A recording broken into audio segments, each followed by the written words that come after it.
Hi everyone, I'm Asha, an Akashic Records reader, blogger, and podcaster. In this series, we will demystify the Akashic Records by bringing to you bite-sized contents on frequently asked questions relating to the Akashic Records. We will also explore topics relating to spirituality, as well as practical application, learnings, and reflections in the Akashic Records. My Akashic Masters are very excited to join us in this journey. We send much love, light, and blessings to all. Welcome to episode 35 on the topic of suicide. As far as I'm aware, suicide remains a taboo topic that few people like to explore. The act of committing suicide itself is unacceptable in the eyes of many people. It goes against their moral values to respect the sanctity of life. It reflects the weakness and vulnerabilities of the victim who ultimately chose the option of an early death. It conflicts with the expectations of others that we should endure and overcome all hardships, obstacles, and challenges in life. It is frequently and indirectly a source of embarrassment and grief for the family members of the victim who had to account to others on the victim's cause of death amidst their loss. I felt motivated to blog on this topic of suicide after my dad attended the funeral wake of a friend's daughter. In that story, the victim was a scholarship recipient tied to a bond of 4 to 5 years with an institution. In the last few months of her scholarship bond, she decided to call it quits. However, owing to her difficult circumstances, she could not switch jobs easily and had to continue with the same institution. She ultimately passed away due to heart failure linked to unknown drugs being consumed in the body. When I first heard of this story, I felt that so much more could have been done if only the victim or her family members had access to the right resources to alleviate her suffering. To decide to cut her life short, it must have been a very difficult and painful decision. When I asked my masters what could have motivated people in similar circumstances to have chosen the path of committing suicide, they shared that factors may include 1. Feeling of hopelessness in what life has to offer. 2. Inability to unstuck from the difficult circumstances, be it related to work, education, relationship, medical condition, or other setbacks. 3. Desperate need to escape from the painful situation. 4. Belief that there is no available option to alleviate the suffering. We are not here to judge or criticize any person who had chosen to commit suicide. Everyone is entitled to exercise their choice. Instead, we are here to offer some insights for everyone to consider. Perhaps on what lessons we could learn from this story and how we could help ourselves or our loved ones in similar circumstances.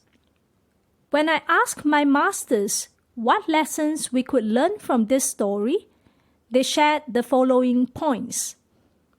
First, a scholarship bond usually takes with it the expectations from others of a higher level of work competency and commitment. It goes beyond mere monetary rewards to the recipient who had done well academically.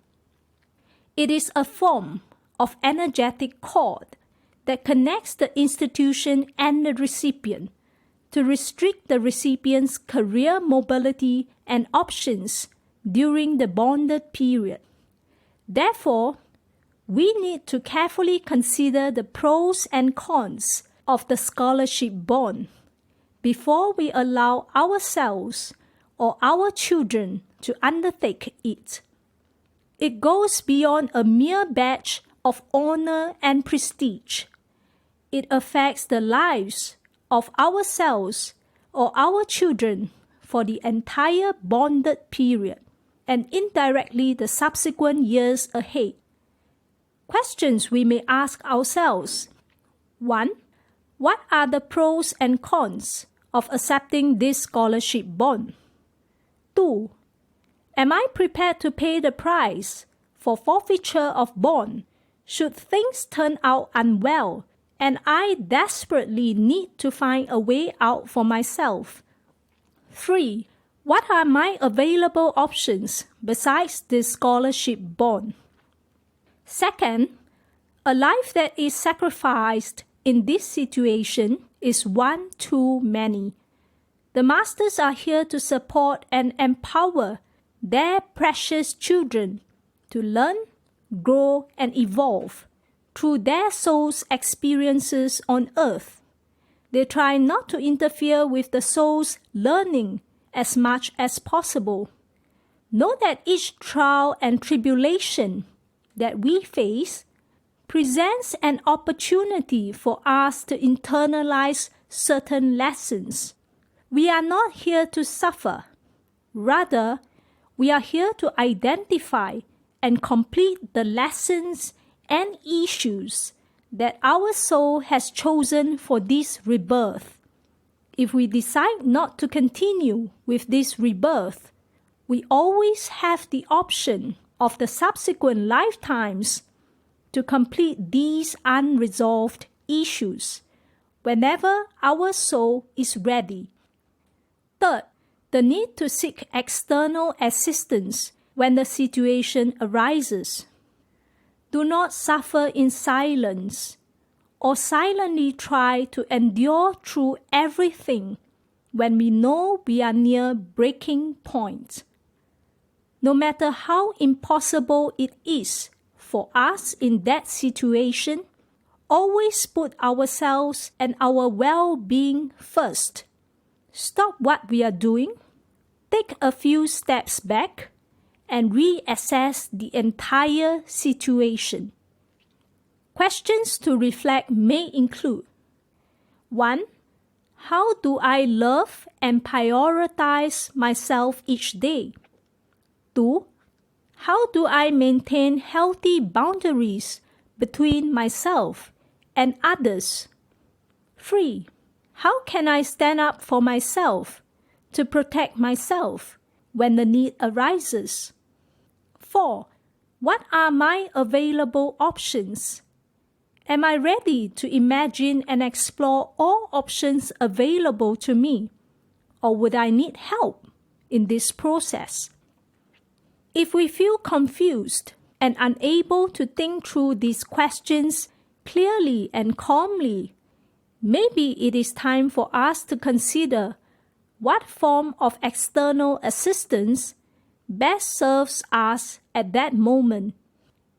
There is immense power in taking the desired actions to change our reality. It may spur us on to courageously embark on new beginnings, or to alter what is needed to ultimately shift us to a better space in time to come.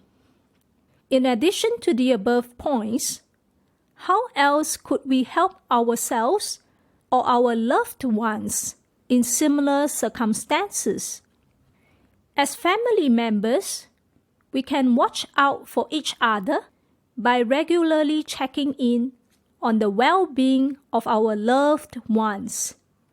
Telltale signs may include drastic weight loss or weight gain, disinterest in life, sharing of suicidal thoughts, physical symptoms that may be linked to stress and overwork, such as chronic headaches, fatigue, gastric pain, heart pain, or anything that rings an alarm bell to you.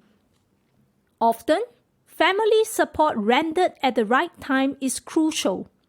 Do not take these issues lightly or merely dismiss them as a sign of the person's weakness and inability to deal with stress. We are not here to judge or impose expectations on our family members at the potential cost of their life. Know that every little support matters, and your role matters. That is also what soul families are meant to do, to support one another in the same network, so that we may all progress in our soul's learning and ultimately go back to source. We are not born in the same family by chance. It is a conscious choice that all souls involved agree to partake. Let's treasure these precious connections and take care of one another. Wishing you the best, love and blessings to all. Asha and Akashic Masters. Thank you for tuning in to this podcast. If you would like to read about my dialogues and reflections with the Akashic Masters, you can visit my free blog at asha-akashicrecords.com. Till next time, take care.